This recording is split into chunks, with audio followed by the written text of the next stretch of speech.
선을 통한 용서와 치유. 세 번째, 3. 깨달음의 전승.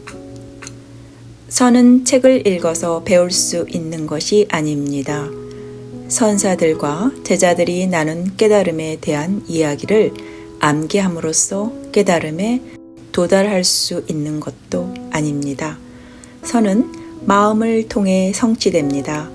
선은 침묵 중에 앉아 있음으로써 이루어집니다. 선을 배우고 수행하는데 중요한 원칙은 그것을 아는 사람의 지도가 필요하다는 것입니다. 예수의 신부이자 선사인 가도와키는 책을 통해 선에 대해 배울 수 있지만 진정한 여정은 이 길을 걸어왔고 이 길을 잘 알고 있는 스승이나 선사와 함께 이루어지는 것이라고 말합니다. 오모리 쇼겐 선사는 선 명상에서 학생들이 개별적으로 깨우칠 것으로 예상합니다. 학생들에게는 지도해 줄 선생님이 필요합니다. 선은 책을 통한 학습이나 학문적 문헌 추구에 의해 배울 수 있는 것이 아닙니다. 엘리야데도 요가 수행에서 같은 내용을 말하는데 깨달음은 책을 읽음으로써 배울 수 있는 게 아니라는 것입니다. 요가는 혼자서 터득하는 것이 아니다. 선생의 지도가 필요하다. 모두 선사에게 가르침을 받는다. 몇천 년 동안 전승되어 왔다. 단지 책을 읽고 정보를 축적하는 것으로 선사 혹은 깨달은 사람이 될 수는 없습니다. 마찬가지로 단지 가톨릭 사제에 대해 읽거나 사제 양성 매뉴얼을 외우는 것으로 가톨릭 사제가 될 수는 없습니다. 가톨릭 사제가 되려면 양성 프로그램을 거쳐야 합니다. 토마스 머튼은 십자가의 성 요한이 전한 가르침을 인용합니다. 관상 기도의 방법에서 유능한 지도와 가르침을 받는 것은 매우 중요하다. 마지막으로 가장 중요한 의식이 있습니다. 주교의 안수입니다. 선사가 되고자 하는 사람에게도 이와 비슷한 절차가 진행됩니다. 당신은 깨우쳤을 때 다른 선사로부터 법의 전승, 다마 트랜스미션을 받아야 합니다. 선사는 그 사람이 깨달았는지 아닌지를 알고 있습니다. 이것은 예수님께서 사람의 믿음을 아시는 방법과 비슷합니다. 예수님께서는 그냥 그것을 아시고 당신이 사람을 보는 방법 안에서 아십니다. 예수님께서는 믿음의 직관적인 방식으로 사람을 보는 법을 알고 계십니다. 예수님께서는 그분의 성심과 내면 깊이 들어가서 사랑으로 보십니다. 두 사람 사이에 어떤 상호작용이 일어날 때 두 사람의 마음은 이 체험을 통해 완전히 연결되는데 우리는 이것을 관계 전승, relational transmission이라고 부를 수 있으며 이는 서로의 마음과 마음이 연결된 것입니다. 우리는 이 경험을 이성적으로 이해할 수 있도록 가르치거나 설명할 수 없습니다. 이 경험은 말이나 단어의 결과가 아닙니다. 윌리엄 존스턴은 선은 부처님으로부터 유래한 전통을 크게 중시하며 여러 조사와 법사들의 긴 법맥을 통해 오늘날까지 전해지고 있다라고 합니다. 그는 계속해서 그리스도교 특히 정교회와 카톨릭에서는 예수님의 사도들로부터 수세기에 걸쳐 전해진 전통을 크게 중시하고 있다고 말합니다. 이러한 모든 것을 체험하기 위해 우리는 바로 그것, 즉 우리 자신의 내면의 삶을 지켜보고 귀 기울여야 합니다. 깨달음은 선의 최고 체험입니다. 이것은 영적 성장의 과정입니다. 윌리엄 존스턴은 깨달음이 인간 삶의 목표라고 말합니다. 웹스터 사전에서는 깨달음을 지식이나 이해를 갖춘 상태, 곧 누군가에게 지식을 주거나 이해하게끔 해주는 행위라고 정의합니다. 그리고 나서 불교에서 말하는 깨달음의 정의 두 가지를 예로 보여줍니다. 먼저 간단한 정의를 제시합니다.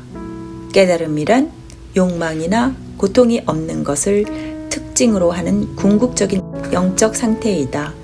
깨달음이란 욕망이나 고통이 없는 것을 특징으로 하는 궁극적으로 축복받은 상태이다.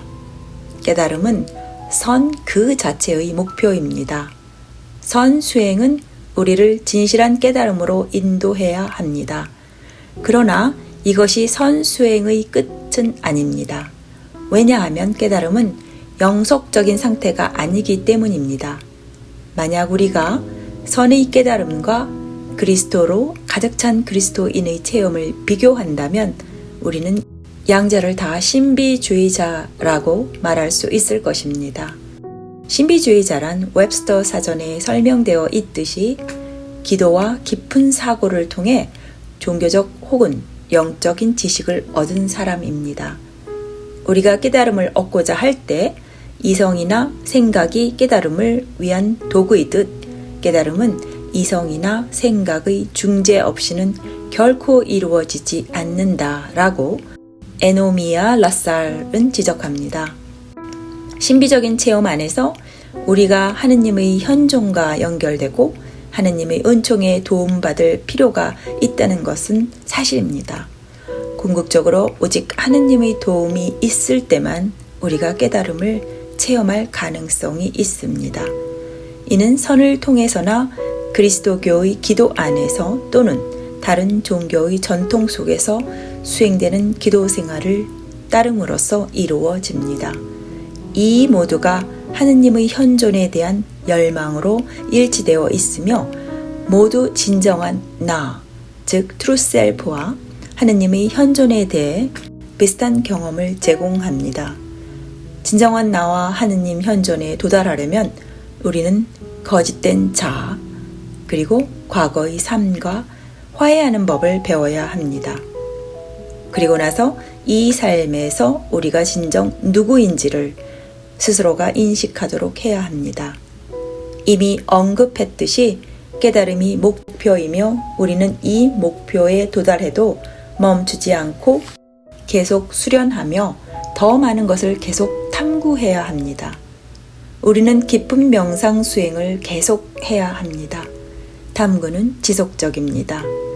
우리는 결코 기도를 멈추어서는 안 되며 하느님과 우리의 참된 자아와 관계 있는 일에 대한 탐구를 결코 멈추어서는 안 됩니다.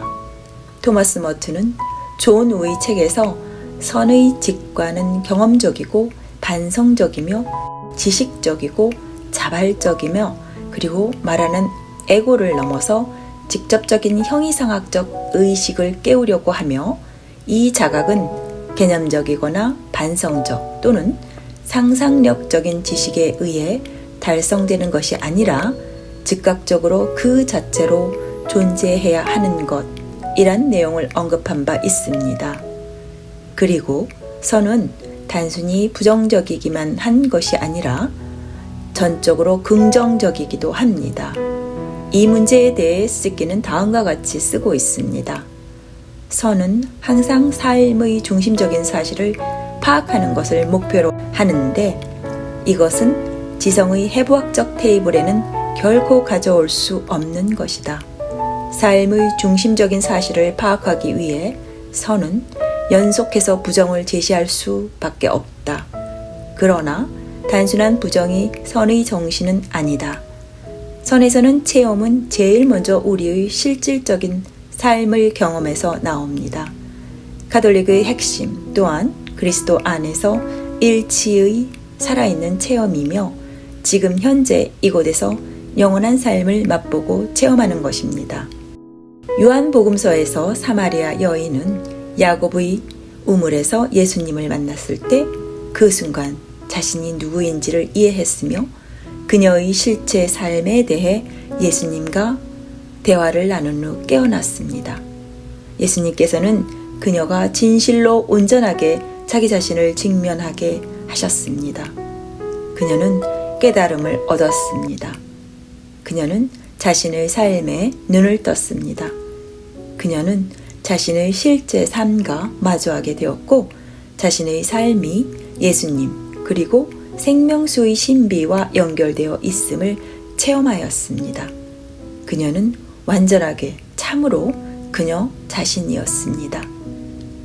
궁극적 진리는 자신의 노력을 통해 내 안에서 깨우쳐지는 것입니다. 사마리아 여인은 표현할 수 없는 선 체험을 했습니다. 예수님과 사마리아 여인, 둘의 마음은 연결되었습니다. 예수님께서는 사마리아 여인을 가르치지 않으셨습니다.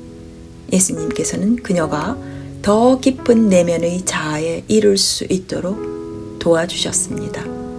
예수님께서는 그녀가 현재의 그녀 그대로, 과거의 그녀 그대로 자신을 받아들이도록 도와주었습니다. 화해와 치유의 과정이 그 순간 그녀의 삶에서 시작되었습니다. 예수님께서는 그 여인이 자신이 서 있는 곳을 인식하도록 도우셨으며 항상 깨어있도록 도와주셨습니다. 마침내 그녀는 영적으로 자유로운 사람이 되었는데 이것이 진정한 영적 목표입니다. 그녀는 자신에 대한 진실을 깨달았습니다. 존 우는 진리만이 당신을 자유롭게 한다라고 말하면서 그 진리는 스스로 깨달아야 한다는 말을 덧붙입니다. 이것은 어느 한 사람에게서 다른 사람에게로, 교사에게서 학생으로 깨달음이 전달되는 아주 명확한 예입니다.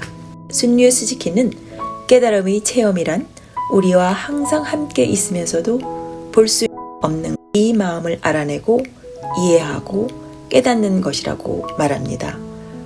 선은 아무것도 가르치지 않습니다. 예수님께서는 사마리아 여인을 가르치지 않으셨습니다. 선은 우리가 자신의 내면으로 깊이 들어가 자신의 진정한 자아와 연결되고 깨어나서 자신의 진정한 자아를 깨닫도록 도와줍니다. 예수님께서는 사마리아 여인이 그녀의 진정한 자아와 연결되도록 도와주셨습니다. 저는 이 사마리아 여인에 관한 이야기를 읽을 때면 그렇게 눈물이 나요. 죄송합니다. 또 다른 좋은 예는 석가모니 부처님으로부터 그 제자 가섭에게로 깨달음이 전달된 것입니다. 부처님께서는 나이가 들어가고 있었고 이 세상을 떠난 후에 그분의 가르침인 다르마, 법을 전할 수 있는 제자를 선택해야 했습니다. 부처라는 단어는 완벽한 사람은 거룩한 사람이고 최고의 깨달음을 얻은 사람을 의미합니다. 예수님께서는 불교도들 사이에서 부처님으로 알려져 있으며 그들은 예수님을 완벽히 깨달은 사람, 자신이 누구인지를 아는 사람으로 받아들입니다. 부처님께서는 설법을 하시려고 모두에게 모이라고 하셨습니다.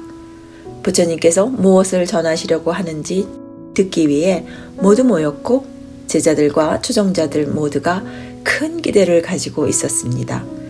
그들은 모두 부처님의 설법을 기다렸습니다.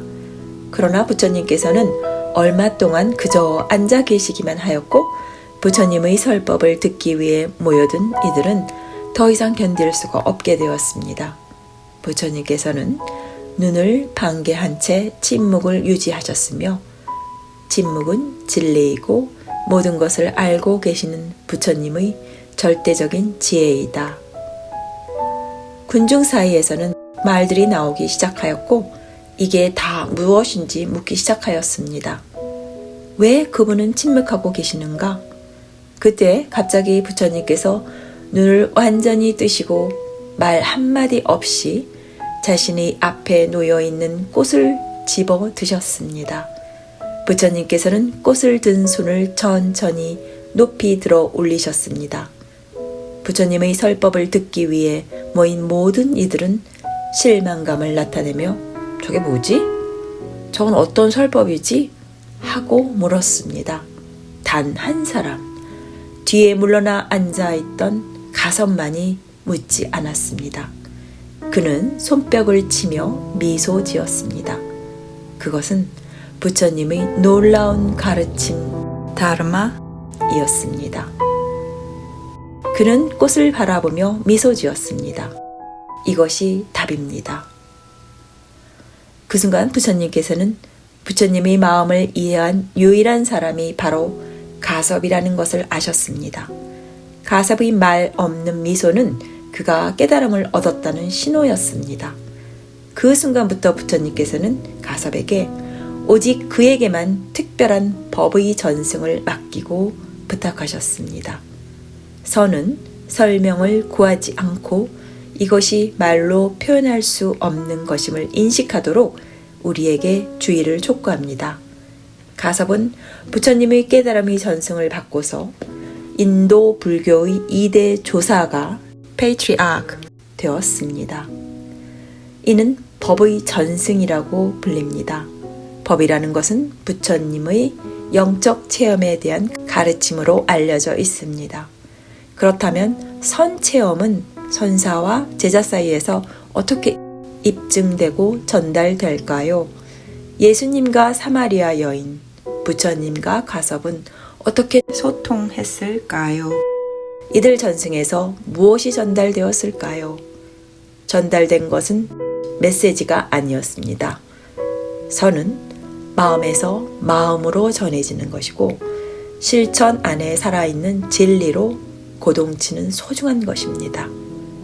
그것은 단순히 단어가 아닙니다. 그것은 무엇이 아닙니다. 토마스 머튼은 이 질문에 다음과 같이 말함으로써 답합니다.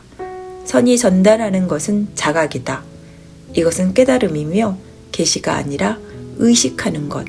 바로 지금 이곳 세계의 중심이 있는 우리 자신의 존재를 인식하는 것이다. 선은 아무것도 설명하지 않지만 우리가 내면을 들여다볼 수 있도록 돕는다고 반복해서 말하고 있습니다.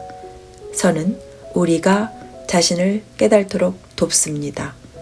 선은 삶의 진실과 우리 존재의 진실을 인식하기 위해 지켜보고 look, 알고 see, 관찰하는 observe 것입니다.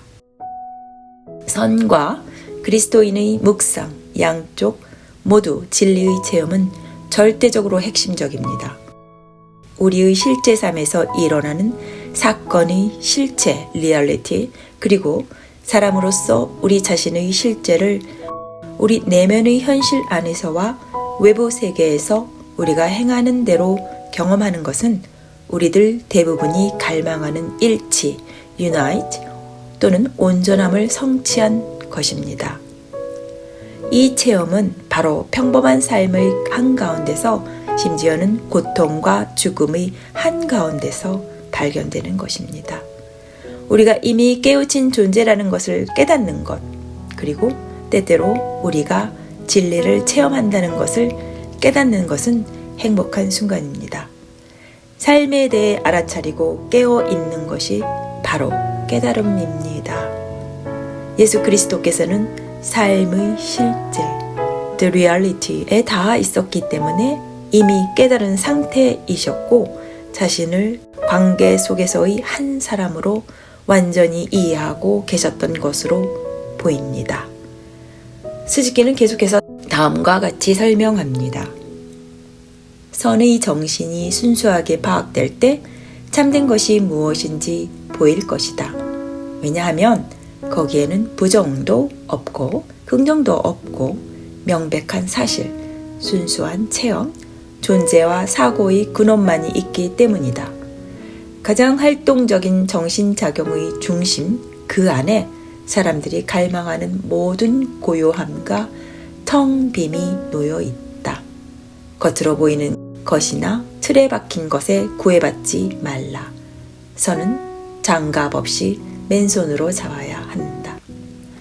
깨달음을 통해 삶은 본래의 자유를 회복합니다.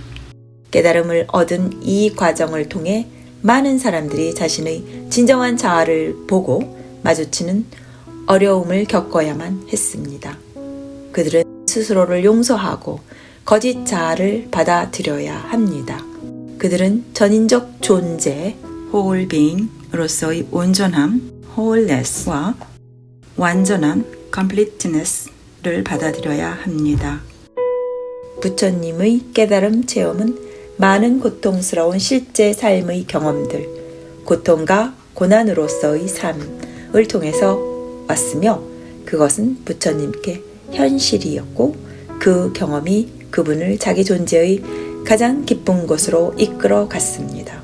따라서 우리가 깨달음에 도달하기를 바란다면 우리는 모든 인생 여정을 거쳐 나가야겠다는 의지와 열망을 가져야 합니다. 예수님께서는 십자가를 짊어지겠다는 의지를 가지셨고 그것이 쉬운 일은 아니었으나 당신이 무엇을 하고 있는지를 알고 계셨습니다. 예수님께서는 진정으로 자유로운 사람이었고 자신이 누구인지를 알고 계셨습니다. 그것이 바로 예수님께서 삶의 활동을 통해 자신의 사랑을 전하실 수 있었던 이유입니다. 부처님께서는 침묵을 통해 그분의 가르침을 전하실 수 있었습니다.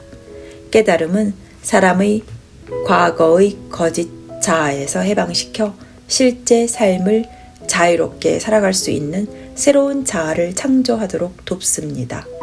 그것은 새로운 삶으로 다시 깨어나고 우리의 진정한 자아로 돌아오는 것입니다.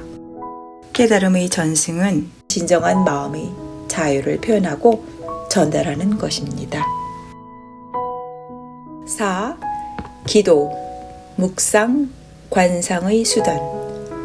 관상은 하느님께서 우리의 영혼에 주시는 가장 위대한 선물인 하느님의 순수하고 완전한 사랑과 우리를 직접적으로 연결되게 합니다. 앞에서 언급했듯이 선은 종교가 아닙니다. 선은 요가의 명상법에서 영향을 받아 불교의 명상에 적용시킨 것입니다.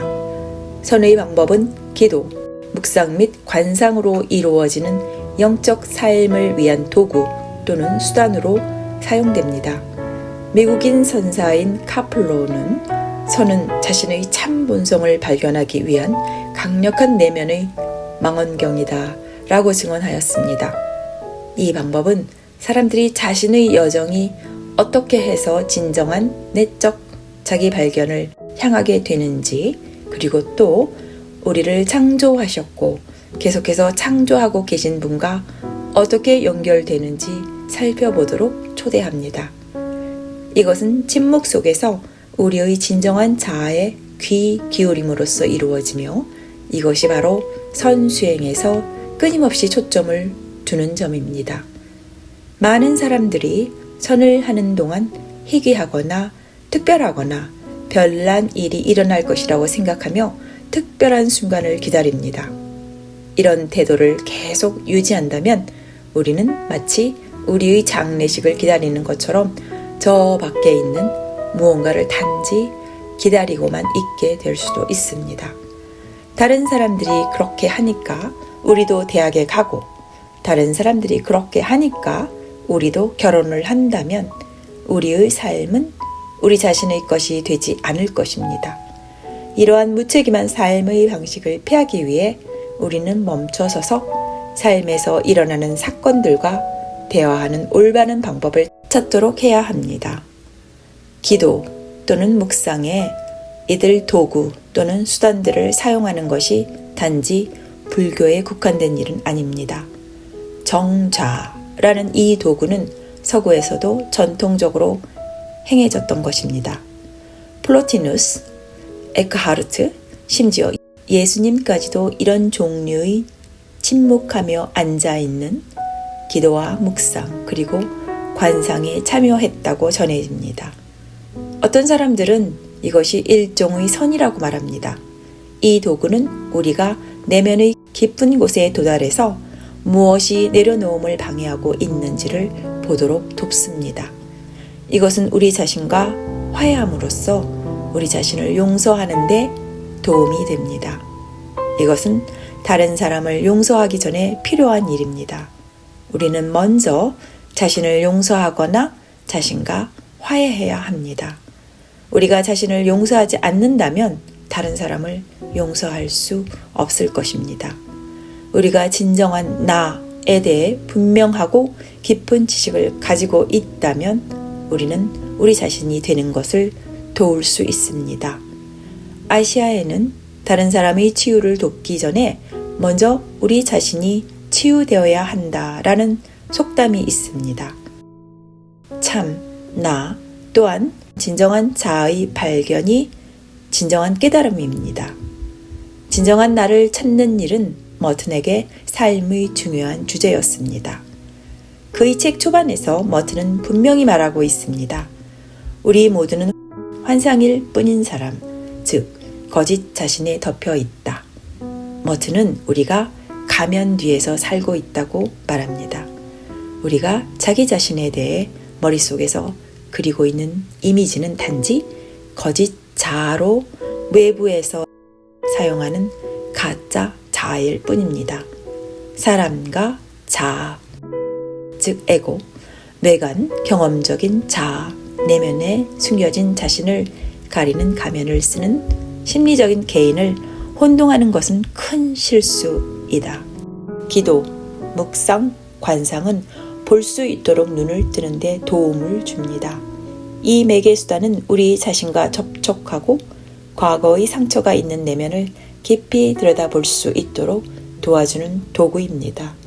기도란 우리 자신과 하느님을 연결하는 도구일 뿐 아니라 하느님과 우리 자신을 연결함으로써 특히 우리 자신과의 화해와 치유에 도움을 주는 것입니다.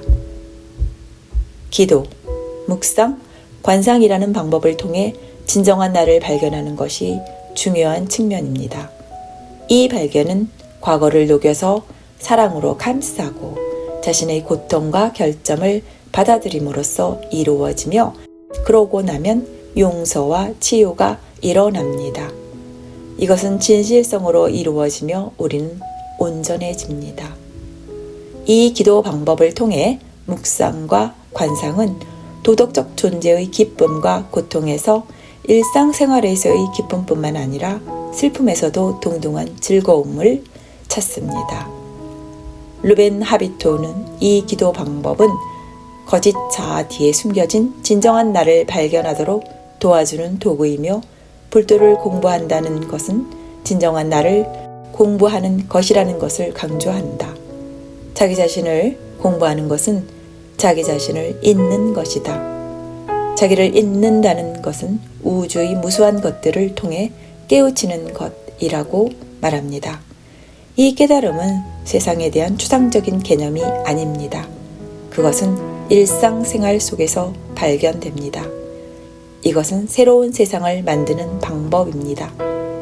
이것은 우리를 해방으로 이끌고 우리 자신의 더욱 깊은 곳을 여행하게 하고 그리고 하느님께서 계신 곳으로 돌아오도록 돕는 도구이자 수단입니다. 이는 집으로 돌아가는 것입니다. 유명한 중국의 성인인 노자가 한 말이 있습니다. 대왈서 서왈원 원왈반. 대는 넓기 때문에 이르지 않는 곳이 없고 이르지 않는 곳이 없으니 한없이 미치고 한없이 미치니 제자리로 돌아간다. 그러면 우리는 이렇게 묻습니다. 어디로 돌아오는가? 집으로 돌아온다는 것은 내면의 자신으로 돌아온다는 것입니다. 결국 그것은 아버지께로 돌아오는 것입니다. 돌아온 탕자의 비유는 이것을 아주 잘 설명하고 있습니다. 재산을 탕진한 아들은 아버지께 돌아오는데 초점을 맞춥니다. 집으로. 아버지께로 돌아온 탕자는 자신에게 그럴 자격이 없다는 것을 알고 있습니다. 우리 또한 어떤 순간에 죄책감에서 자유로워지고 우리의 모든 면에서 자격이 없음에도 불구하고 받아들여지고 포용되는 것을 경험한 적이 있다. 우리가 선에서 우리 자신을 비우고 돌아온 탕자처럼 자신을 비울 때 어떤 것에도 항상 준비가 되어 있고 모든 것에 열려 있다는 것입니다. 샤노는 머튼의 글을 사용하여 그리스도인의 삶은 아버지께로 근원으로 모든 존재의 근거로 돌아가는 것이다. 그리고 이 돌아옴은 이탈로만 가능하다고 말합니다. 두 번째 큰 타이틀 시작. 1. 나는 언제 어떻게 선 수행을 시작하게 되었는가? 선은 제가 일본으로 발령받았던 1993년에 제 삶에로 들어왔습니다. 저는 일본에 도착하여 본당 환경에서 생활을 시작하면서 동시에 일본어를 배웠습니다. 그 본당에는 저와 함께 사는 또 다른 신부가 있었습니다. 그는 45년 동안 일본에서 일한 베테랑 선교사였습니다. 그는 일본어와 일본 문화를 잘 알고 있었습니다. 그것은 그의 일상생활의 일부였습니다. 그는 서품식 직후 일본에 와서 자신이 태어난 곳인 미국보다 일본에서 더 오래 살았습니다. 우리는 아침 기도, 미사, 저녁 기도를 함께하며 일과를 보냈습니다. 그 지역에는 사제가 많지 않았기 때문에 주말이 되면 우리는 다른 본당들에 가서 미사를 드려야 했습니다. 저는 미국에서 가져온 짐들을 풀기도 전에 일본 문화에 파묻혔습니다. 일본 사람들은 그들의 기도하는 방식과 살아가는 방식을 저에게 천천히 가르쳐 주었습니다. 저는 귀한 여정에 초대받았습니다. 저 역시 아시아인이기에 바닥에 앉아서 기도하는 방식이 그리 어렵지는 않았습니다. 아시아 밖에서 여러 해를 살았음에도 그것은 저의 일상 활동의 일부였습니다.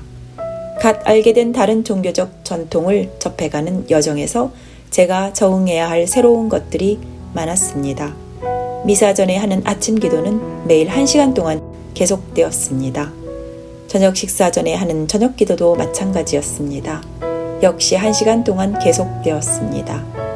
그런데 신앙 공동체나 가톨릭 신학교에서 아침 기도와 저녁 기도는 20분을 넘지 않는 것이 보통입니다. 그리고 기도가 끝난 후에는 말없이 앉아 서로 마주보고 가부좌를 하고서 눈을 반쯤 뜬 채 내려다보며 가만히 앉아 움직이지 않으려고 애쓰면서 마음속에서 생각을 비우려고 애썼습니다. 이런 기도 방식은 제 몸에 어떤 느낌, 곧 체험을 주기 시작했습니다. 일본에서 선교사 생활을 하면서 나중에는 선원에 가서 선 방식으로 피정을 하며 시간을 보냈습니다. 많은 카톨릭 사제, 수도자들이 매일 기도의 일환으로 선 수행을 하고 있었습니다. 선 피정에서 참가자들 모두 혹은 대부분이 카톨릭 신자일 때면 우리는 선 방식으로 미사를 올리기도 했습니다. 선 방식의 미사는 에노미야 라살 신부가 개발하여 다른 카톨릭 사제들에게 가르쳤습니다. 라살 신부는 일본에서 잘 알려진 야마다 쿤 선사 밑에서 선을 공부했습니다. 다른 카톨릭 사제, 수도자 및 심지어 소수의 카톨릭 평신도들도 야마다 쿤 밑에서 선 인가를 받았습니다. 이들 중 많은 사람이 유럽에서 선을 가르치고 강의하고 있습니다. 오늘날에도 선을 수행하는 동안에는 선 방식으로 미사를 올리고 있습니다. 저는 그것을 배웠고 일본의 본당에서 일본인 수녀님들 및 평신도들과 여러 차례 선 방식으로 미사를 올렸으며 심지어 일본 밖에서도 제가 선 방식의 피정을 지도할 때에는 그렇게 했습니다. 선 수행을 통해 자신의 내면으로 깊이 들어가 내면의 여행을 함으로써 진정한 자아를 찾아 침묵 속에 서로 마주하고 앉아있는 불교도와 그리스도인들이 많이 있었습니다. 이렇게 일본에서 여러 해를 보낸 후 저는 인도 예수회의 초대를 받아 인도에 가게 되었습니다. 저는 뿌리를 찾으러 오라는 초대를 받았습니다. 나의 뿌리? 그렇습니다. 저는 이 모든 것이 시작된 인도에서 뿌리를 찾도록 초대받았습니다. 저는 인도 철학을 머리, 즉 학문적인 것과 몸, 체험적으로 공부하라는 요청을 받았습니다. 저는 요가를 소개받았고 매우 오래된 전통 요가 명상을 개인 교사들과 함께 경험하기 시작했습니다. 저는 밤낮으로 앉아서 몸속의 여러 가지 차크라에 집중했습니다. 차크라를 사용하는 데 익숙해진 후 저는 그것들을 매일 미사 집전과 기도에 통합시키기 시작했습니다. 인도에서는 명상과 관상이 저희 매일 미사와 기도의 일부가 되었습니다. 그것은 저희 영적인 삶에 영향을 미쳤습니다. 요가는 제가 일본에 있을 때 선이 그랬듯이 저희 내면의 자아와 연결되고 다른 사람들을 이해하는 데 도움을 주었습니다. 요가는 저희 내부 에너지를 순환시킴으로써 제 자신과 화해하고 다른 사람들과 화해하는 데 도움을 주었습니다. 저희 첫 번째 화해는 제 자신과의 화해였고 그 다음은 부친과의 화해였습니다. 저는 열심히 노력했고 저희 노력은 결실을 맺었습니다. 특히 아버지와의 관계에서 그랬습니다. 저는 가톨릭 사제가 되고 싶었기 때문에 몇 년 동안 아버지와 소통을 하지 않았습니다. 아버지와 저는 결혼과 사제직에 대한 견해가 달랐습니다. 저는 장남이었고 한국 문화 또는 유교 문화권에서는 결혼해서 대를 이을 의무가 있었습니다. 그런데 제가 살고 있는 삶은 저희 삶이었지만 아버지께서는 제 삶을 살고 계셨습니다. 요가와 인도의 높은 수준의 명상을 훈련하는 동안 아버지와 저와의 관계가 떠올랐습니다. 자유로워지고 싶다면 제가 해결해야 될 아직 풀리지 않은 상처받은 관계가 있었던 것입니다. 저는 제 과거의 감정에 대해 진실해야 했습니다. 진실성은 중요합니다. 미로슬라브 보르프는 그 이유를 이렇게 설명합니다.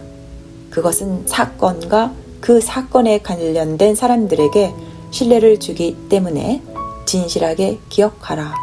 이것이 유익한 기억하기의 첫 번째 규칙이다. 저는 요가와 높은 수준의 명상을 수행하며 제 자신을 계속 정화해 갔습니다. 다시 말해 저는 화해를 위해 기도하고 있었습니다. 그 기도를 애정을 가지고 해야만 했습니다. 과거에 대한 진실을 애정을 가지고 말하라는 볼프의 말에 저는 동의합니다. 기억하는 것은 고통스러운 과정이었지만 애정을 가지고 그것을 해야 했습니다. 저는 명상을 통해 아버지와의 과거 관계를 계속 정화해 갔고 이 관계가 치유되고 우리가 하나가 되기를 기도했습니다. 저는 용서는 영성이라는 것을 깨달았습니다.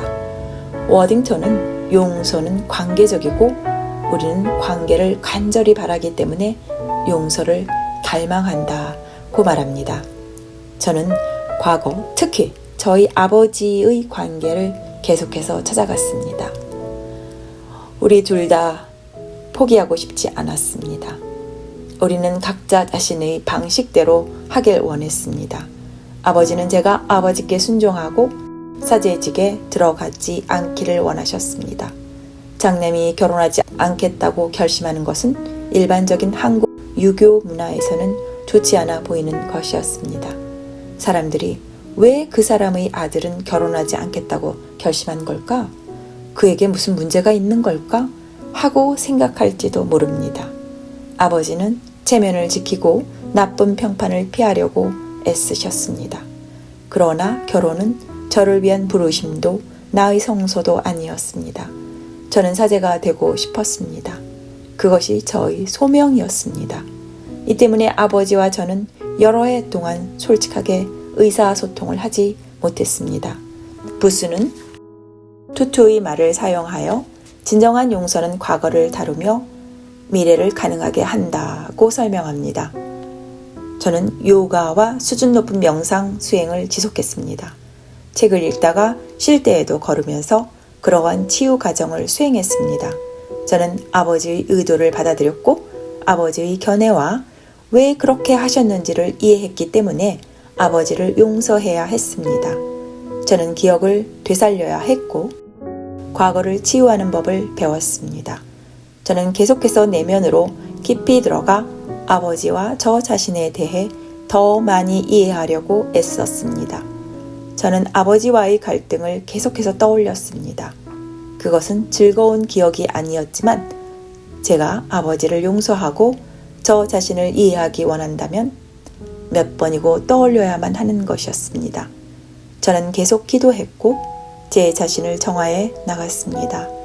힌두교 전통에서는 용서란 자신을 정화하는 것과 같습니다.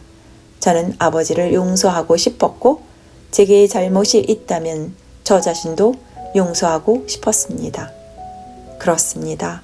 정화란 자신의 내면을 깊이 들여다보는 것을 의미합니다. 들여다보기 시작하면서부터 저는 아버지뿐만 아니라 제가 아버지를 대한 방식에도 잘못이 있었다는 것을 알게 되었습니다. 그러자 기도가 제가 가고 있던 과정을 바꾸기 시작했습니다. 저는 먼저 저 자신을 용서하고자 도움을 청하기 시작했습니다. 용서라는 말은 하느님께 속한 것입니다. 그것은 진실, 즉 저와 하느님에 관한 진실을 발견하는 것에 관한 것이기도 하고 역시 하느님의 창조물인 다른 사람들과 다시 연결되는 것에 관한 것이기도 했습니다. 마르시아 포드는 용서하는 것은 자기 회복의 행위가 된다. 우리는 자신을 다시 추스리면서 우리가 되어야 할 온전한 사람이 되어 간다고 합니다. 슈라이더는 이 점에 대해 갈등이 변화되어 가는 과정이 우리를 위해 하는 일은 우리가 갈등 상대와의 관계를 발전시키고 심화시켜 가도록 헌신하게 하는 것이다 라고 언급합니다. 저는 저 자신을 이해하고 그런 후에 아버지의 입장을 이해해야 했습니다. 저는 완전히 저 자신이 되어야 했습니다. 저는 용서는 전체 인격과 관련이 되고 당신의 모든 측면을 포함한다는 워딩턴의 견해에 동의합니다. 저는 온전해져야 했습니다. 제가 완전히 저 자신이 되기 시작했을 때 저는 중심부로 가는 여정을 시작했습니다. 이 여정은 쉽지 않았습니다. 저는 완전히 벌거숭이가 되었습니다. 벌거벗은 저를 보아야 했고 제 자신에게 솔직해야 했습니다. 저는 새로운 세상에 눈을 뜰 수 있었습니다. 저는 이 고통스럽고 경이로운 체험을 통해 이기심을 버리고 진정한 자신의 벌거벗은 모습을 받아들일 수 있다면 새로운 세상이 가능하다는 것을 배웠습니다. 몇 달 뒤의 수행 뒤 놀라운 결과를 얻었습니다. 인도에 있을 때 저는 전화통화를 하며 아버지와 더 잘 대화하기 시작했습니다. 저는 어두움을 헤치고 나아가야 했고 고통스러운 과거를 다시 맛보아야 했지만 그것을 진실하게 해냈습니다. 볼프에 따르면 진실한 기억은 회복된 기억입니다. 제가 기도를 하기도 전에 하느님께서는 이미 아시고 저희 간청에 응답하시는 것 같았습니다. 많은 사람에게 고통스러운 과거는 마음을 열고 이러한 경험에 들어가는 것을 막는 장애물입니다. 기억을 떠올리는 것은 다시 상처를 입는 것이기 때문에 이해할 수 있습니다. 그러나 우리는 모두 깨달을 수 있고 모두 자유로워질 수 있습니다. 카플러는 뛰어난 선사의 가르침의 방법은 필연적으로 그 사람의 성격, 체험한 영적 문제, 그리고 그의 깨달음을 나은 좌선의 방식에서 자란다고 말하면서 이러한 여정에 우리를 초대합니다. 그 아버지를 이해하기 시작하면서 저는 아버지를 용서할 수 있었습니다. 아버지를 더 많이 이해하게 되자 더 많은 것을 용서할 수 있었습니다.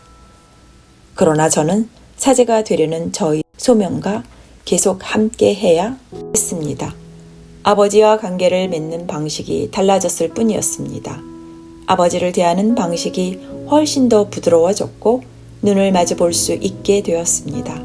그 변화는 기도하는 사람이 얻게 되는 개인적 성장, 성숙, 분별, 지혜에 있어서뿐만 아니라 타인의 행복에 대한 관심과 바람, 애정 성향에서도 눈에 보이고 만져지고 측정되는 것이다.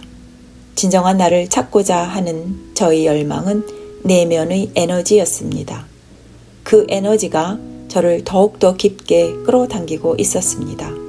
때로는 겁을 먹기도 하고 지치기도 했습니다. 그러나 깊은 내면의 에너지가 더욱더 깊이 들어가서 진정한 나를 찾도록 저를 이끌었습니다. 이 용서의 행위는 하느님의 일하심입니다. 즉 우리의 것이 아닌 다른 어떤 것입니다. 힌두교에서 그것은 어윰, 신이라 불립니다. 그리스도인들은 그것을 하느님이라고 부릅니다. 불교도들은 그것을 부처님, 깨달은 자라고 부릅니다. 하지만 그것이 무엇이라 불리는지는 중요하지 않습니다. 중요한 것은 저희 진정한 자아의 가장 깊은 부분이 저에게 들어오라고 부르고 있다는 것입니다. 저는 제 모든 과거의 삶을 제 몸의 한가운데 쌓아두고 있었음을 알 수 있었습니다. 제 몸속에서 그 모든 것을 감지할 수 있다는 사실에 놀랐습니다. 저는 이미 그 문제들을 해결했고 그것들을 내려놓았다고 생각했으나 여전히 해결하지 않은 것들이 많이 있었고 과거의 고통스러운 기억들을 저의 깊은 내면에서 보았습니다. 저는 여전히 그것들을 붙들고 있었습니다. 저는 그것들을 숨기고 있었습니다. 저는 그것들을 가리고 있었고 깊은 곳에 묻어두고서는 잊어버린 척, 더 이상 고통이 없는 척 하고 있었습니다. 저는 그것들을 내려놓지 않았고 제 자신으로부터 전부 비우지도 않았습니다. 저는 자유롭지 않았습니다. 저는 저 자신과 과거라는 감옥에 갇혀 있다는 것을 알게 되었습니다. 토마스 모트는 성자 리보이 엘러드의 말을 사용하여 이렇게 말합니다. 여러분은 세 부분의 묵상 수행을 해야 한다. 과거의 기억, 그리고 현재의 것들에 대한 인식, 미래의 것들에 대한 관심. 중요한 말은 지금 이 순간에 존재하라는 것이고 과거의 기억이 치유되거나 화해가 일어나도록 노력하라는 것입니다. 투투는 용서를 할 때 사람들에게 잊어버리라고 요구하지 않는다. 반대로 기억하는 것이 중요하다. 라고 자신의 경험에서 우러나오는 글을 썼습니다. 선과 요가는 제게 일상적인 기도 생활의 일부가 되었습니다. 미국으로 일하러 돌아와서도 저는 그 수행을 계속했고 배운 것들을 다른 사람들과 나누었습니다. 하지만 제가 정말로 자유로운 영적인 인간이 되고 진정한 나를 찾고자 한다면 제게는 여전히 더 많은 것들이 필요했습니다. 저는 그것을 어떻게 하는지, 자신과 다른 사람들과 어떻게 화해하는지 머릿속에서는 알고 있었지만 저희 내면과 마음속에서는 알지 못했습니다. 제 몸이 또 다른 여정을 해야 한다고 제게 말하고 있었습니다. 이번에는 저희 내면으로 깊이 들어갈 수 있도록 더 많은 시간이 필요하다는 것을 느꼈습니다. 미국에서 몇 년 일한 후 저는 선 훈련에 좀 더 시간을 쏟을 수 있는지를 물었습니다. 저희 내면의 자아가 어디로 가야 할지를 찾고 있을 때 한국에 갈 기회가 열렸습니다. 한국의 잘 알려진 사찰 중 한 곳에서 제게 젠 마스터, 선사가 되려고 수행 중인 불교 승려들과 함께 석 달 동안 안거에 참여할 수 있는 기회를 주었습니다. 네, 오늘은 여기까지 읽고 다음 장은 작은 이의 나의 선 수행의 핵심이라는 타이틀로 계속되는 이야기를 읽어보겠습니다. 감사합니다.